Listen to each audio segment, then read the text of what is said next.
Selamat datang di Gabut Nonton, teman-teman. Silahkan subscribe dulu ya. Yang sudah subscribe ya silahkan. Nah, silahkan nonton bersama. Wih. Esokan harinya, si Pawan ini membawa si Syahida ke agen travel karena perintah Dayana. Di sini ia ingin dibuatkan paspor ke negeri Pakistan. Pada saat itu agen travel mengatakan, tidak bisa, itu terlalu susah. Nah, si Pawan ini memohon-mohon belas kasihan terhadap agen travel untuk memulangkan Isyana ini. Di sini dilihatlah karena ada kesempatan, di situ pula ada keuangan. Dia meminta uang dan mengumpulkan uang lah si Pawan ini kan, dari seharusnya uang ini digunakan untuk setoran rumah mereka berdua, Rashika dan Pawan. Nilai terkandung di dalamnya sungguh sangat menyedihkan sekali kisahnya.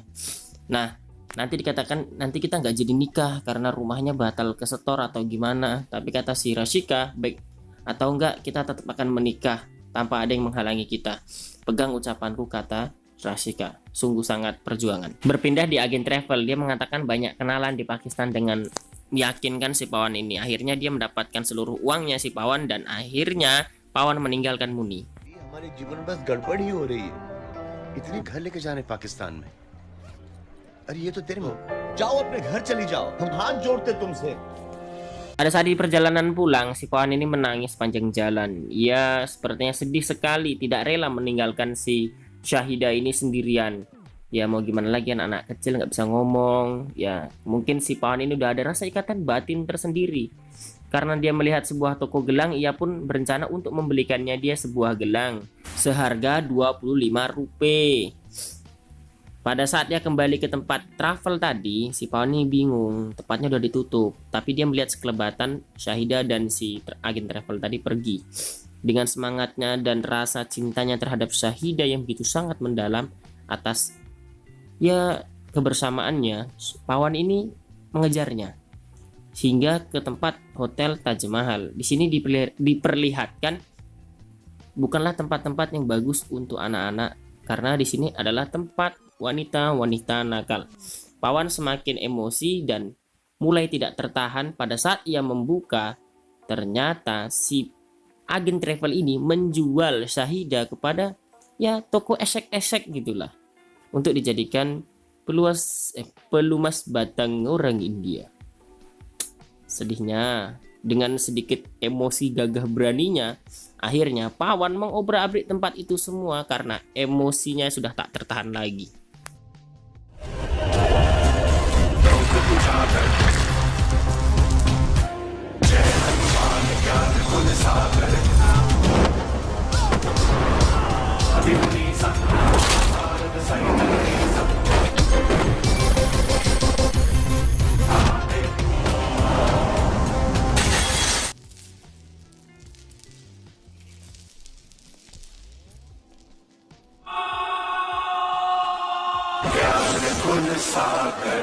Pawan pun akhirnya keluar dari tempat itu dengan membawa Syahida dengan gagah berani yang dilihat oleh banyak orang karena secara heroiknya dia menghabisi mereka semua. Ia pun bercerita kepada Rashika agar ia akan mengantarkannya pulang ke Pakistan sendirian.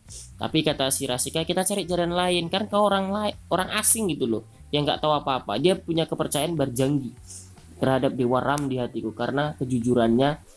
Apapun yang tidak mungkin bisa jadi mungkin. Di sini pun sebuah kepercayaan atas sebuah keagamaan diuji atas sebuah pengorbanan untuk mengantarkan seorang Syahida ke negerinya Pakistan. Sungguh sangat mulia sekali Pawan ini. Perjalanannya pun dimulai. Ia bertemu dengan seorang yang punya mobil lah. Dia menawarkan tumpangan. Dia memberi saran agar ia ikut bersamanya karena listriknya tegangnya 440 volt. Ya cukup untuk manggang kulit kita sebenarnya. Dia di sini menjelaskan bahwasanya aku ingin mengantarkan anak ini ke negeri yang jauh, tapi tarifnya 50. Ya, Anda mukul. Akhirnya disinilah si Pawan ikutkan, dijelaskan dengan baik-baik karena ia ingin mengantarkan anak kecil ini ke sana. Karena kebaikan itu, akhirnya pun si Pawan ikut bersamanya. Setiap 10 menit sekali, tentara Pakistan akan melewati pagar ini. Si Pawan masuk lewat terowongan. Ya, terowongan ini ibaratnya jalur gelap lah. Dikatakan jalur gelap karena mereka melewati terowongan ini untuk sampai ke Pakistan tanpa paspor dan visa. Karena dia ini orang yang baik, si Pawan, dia butuh izin pula. Kata si pemuda, alamak, kok cari mati? Ya iyalah, karena dia kan gak punya paspor visa. Tapi si Pawan yang baik hati malah minta izin sama tentara. Ditanya, "Kau orang India?" "Iya," kata dia. "Kami kemari untuk mengantarkan anak kecil ini, tapi namanya tentara, dia ya dibantai lah."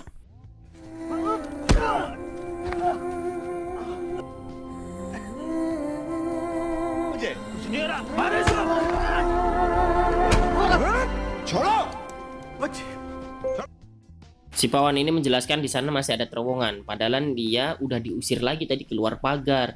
Dia katakan, "Aku ingin mengantarkan kepada orang tuanya, aku orang jujur, aku orang baik, aku bersumpah benaran." Masih pun dia ngeyel masuk ke perbatasan yang akhirnya जाओ वक्त कहते हो तो वापस जरूर आना। mereka pun akhirnya melanjutkan perjalanan sekarang yang ada di negeri sebuah Pakistan.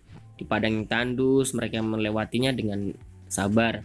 Pada saat makan, si Pawan ini agak sedikit bingung kan, di sini adanya daging gitu kan. Ya, Anda tahu si Pawan ini adalah seorang vegetarian yang sangat mumpuni, yang mengatakan bahwasanya, "Kau punya sayuran, aku punya adalah orang vegetarian tanpa daging." Nah, si pedagang menjelaskan ada tomat, ada buncis, ada bayam, itu sayuran. Saat dia pergi melewati sebuah gang, ia dikejar oleh 3 orang polisi. Para polisi ini menanyakan namanya siapa, apa tujuannya ke sini. Lah, dia padahal ditanya lagi, "Paspormu mana? Lalu kok kesini nggak punya paspor, lewat apa?" "Lewat terowongan," kata si Pawan. Dengan jawaban polosnya seperti ini, ya tentu saja polisi ini langsung menggiringnya. Kita berpindah kepada seorang reporter yang menjelaskan repotnya Idul Fitri di sebuah desa. Reporter ini kita kasih namanya si Ahmad. Pada saat ia sedang melaporkan sesuatu, ia dikejutkan dengan seorang warga mengatakan seorang mata-mata India baru saja tertangkap, yang membuatnya langsung saja terjun ke tempat lokasi, yang dimana lokasi itu adalah si Pawan yang sedang digelandang oleh para polisi. Dia menanyakan apa dia seorang patriot, dibayar berapa dia oleh misi ini, dan apa peran gadis kecil tadi. Ya, dia nggak tahu kayak mana karena cuma percaya sama orang lewat. Si Ahmad ini melaporkan secara eksklusif, mengatakan pada media bahwasanya peran gadis kecil ini sangat pintar sekali karena anak itu dilatih untuk tidak berbicara sepatah kata pun, yang membuat si Pawan emosi bahwasanya memang si Syahidah ini kan nggak bisa ngomong.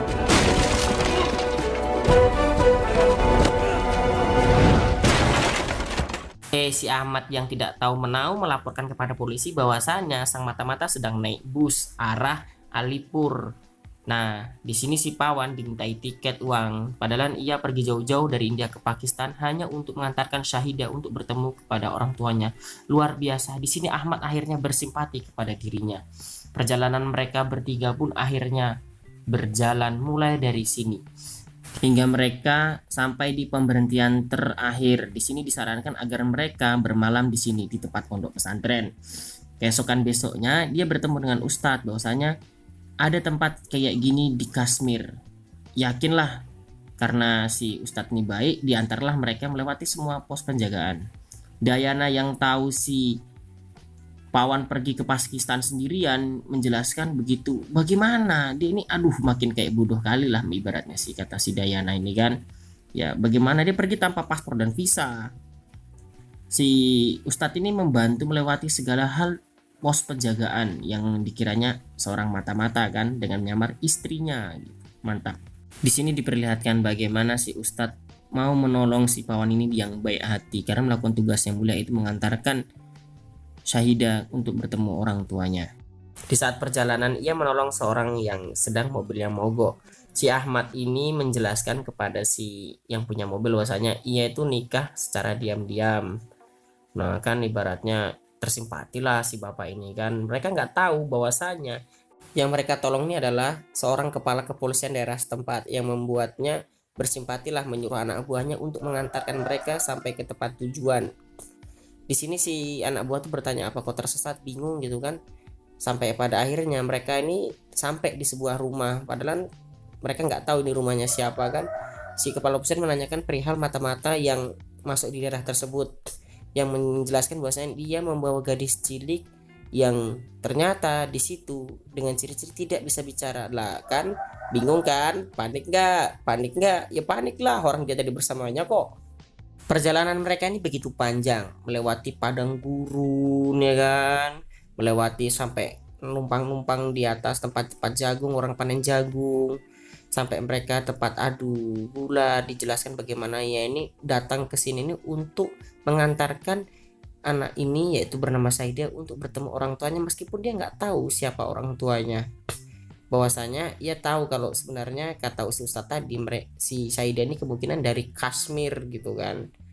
Sesampai di internet dia tidak lupa si Ahmad ini menguploadnya di YouTube karena kisahnya yang begitu melegenda dan mantap. Nah, akan tetapi di sini menjadi masalah karena ada pos pemeriksaan polisi di depan. Ada satu cara yaitu mengorbankan si Pawan untuk lari dan Ahmad membawa si Muni pergi dari situ.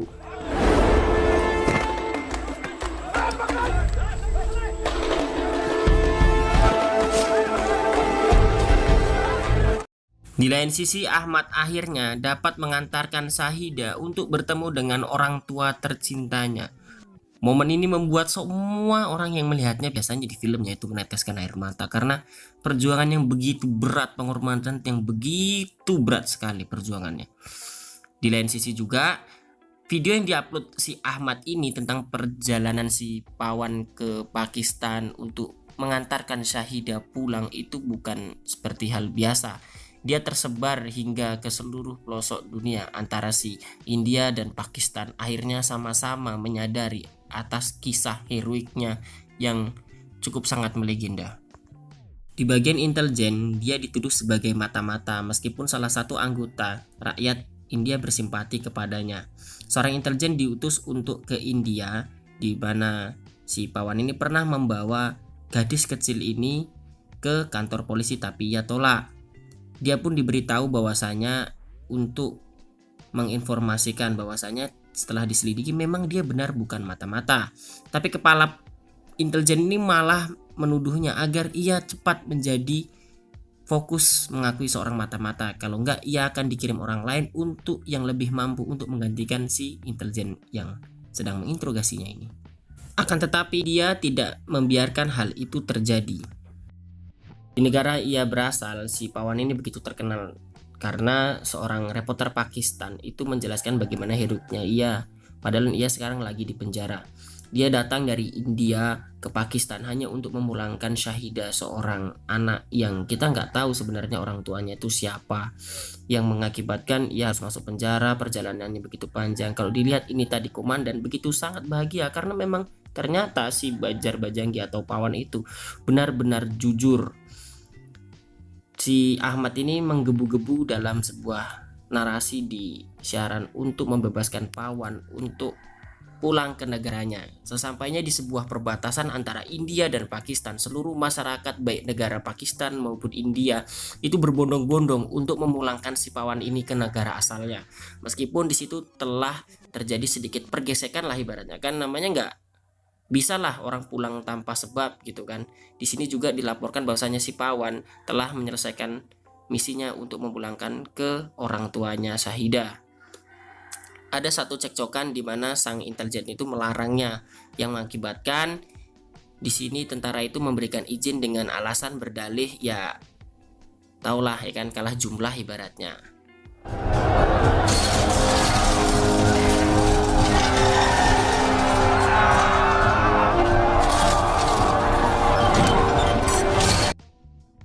Saat ia sedang menyeberangi perbatasan antara India Pakistan melalui sungai, tiba-tiba Sahida memanggilnya dengan keras.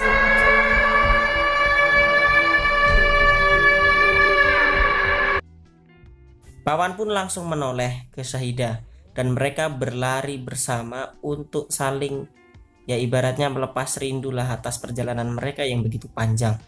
Di film ini disarankan untuk melihat filmnya langsung karena betul-betul bermakna. Saran dari saya, bersambung dan tamat.